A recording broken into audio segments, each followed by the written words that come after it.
Hey everyone, it's Sharon Whiteman here, and guess what? We're at tip number 11, which is the last one, and no more snuck in there for me to add to 12. So, congratulations. I know some of you will be starting at one kind of personalities, and some of you be jumping all over the place according to topic. But again, following my journey, this is an important one for me. And from Steve and I at businessandwellness.com, we'd like to just share the last tip is about um, the fact that your wellness and vitality that we've been talking about is underpinned by a balanced emotional and psychological state. And by that I mean, like, it's great, all the other tips, some of us will be have already have a lot of them under our belt, and that we're already ahead of the game in those areas, and then you'll be able to look at other ones and go, gee, maybe I'm only a 5 out of 10 in that, and I want to up my game there and make some more choices or be more consistent possibly.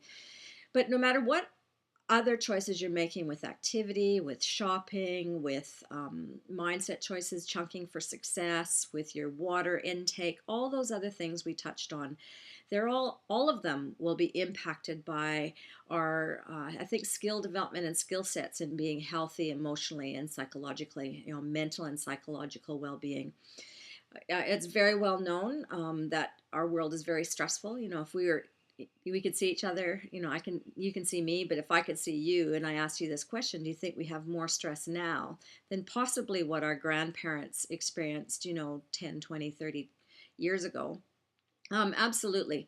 I think there'd be no question that we all agree today is a more stressful world for multiple reasons. The speed of our schedules, what we try to fit in, how fast, traffic, commuting, long hours at jobs, everything's changed really in the world, and that's impacted us. So it means that we need more skills. And stress management is really, really important. Part of that will be a nutritional balance, because I know so many people that, when making some of these lifestyle choices, already will start to bring in more balance, well-being, and emotional stability. And sometimes emotional instability, or say even moving into depression, or difficulty focusing our thoughts, those will be nutritional imbalances at the cell level. So if you impact your nutrition with some of the steps we talked about before, you'll already be starting to stabilize emotionally and mentally. you know and in addition to that, we'll probably need to develop some new skill sets. And I'd recommend that you have a spiritual life. Now, whether that's prayer, whether that's meditation, whether that's being in nature, whatever really resonates for you, and exercise, reading, breathing practices, music, being with children. How about pets and animals? How can they open your heart? Just sitting there and being present with an animal that loves you unconditionally. Find something that allows you to let go, be positive, feel happy. You might even want to choose, I keep talking about skill development because, again, when I was growing up, I was born in the 50s. There wasn't a lot of be happy education. It might have been.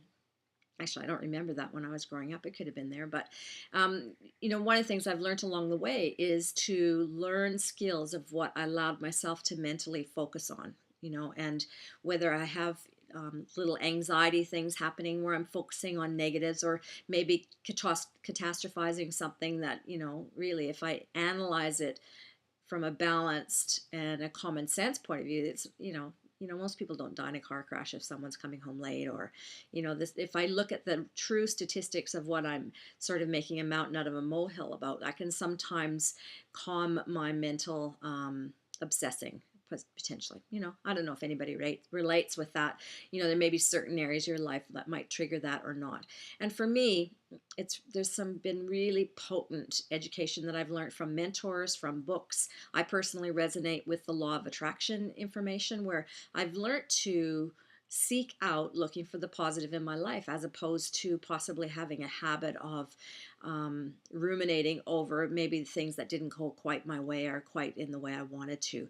And almost everything I've learned is skill development. I can change my life by my choices, by my mental choices, changing my thoughts, and that assists me in changing my emotional body. I have also, and this might be resonate for some of you and might be a career path for some, I've also done a lot of skill development and learning about my feelings and what I would call my emotional body, and how to manage that, how to recognize that, that, how to be safe with feelings, and how not to recognize them for what they are. They're feeling. They may or may not be based on reality. And again, then you can move into your mental um, skill development, or your mental strengths or new skills or new practices of what you focus on and what you allow yourself to enhance. And again, all that, can you imagine if, possibly you got a handle on some of that, how it might stabilize you and bring in more happiness and well-being, because we're talking about wellness today, well-being on that mental and emotional state. So be happy, meditate, pray, whatever resonates for you.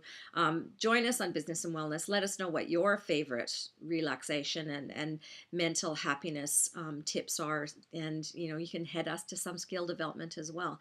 We'd really like to acknowledge you for giving yourself this time to focus on wellness and what lifestyle choices that you might choose, or what's available to you today to move you more towards that wellness end, the wellness at the 100 end of the continuum, as opposed to sliding.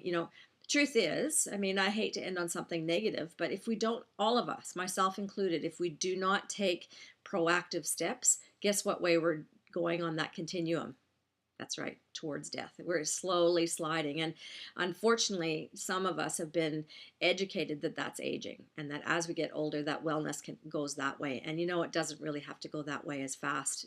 For some people, not at all. And definitely you can impact the speed at which it does that. So join us at Business and Wellness. We'll look forward to partnering you with wellness. And, hey, take a look at the business and wellness. This is such a necessary thing and such an exciting and empowering business to be a part of. So, hey, we don't bite. Take a look at it. We'll look forward to having you join us in the future. Talk to you soon.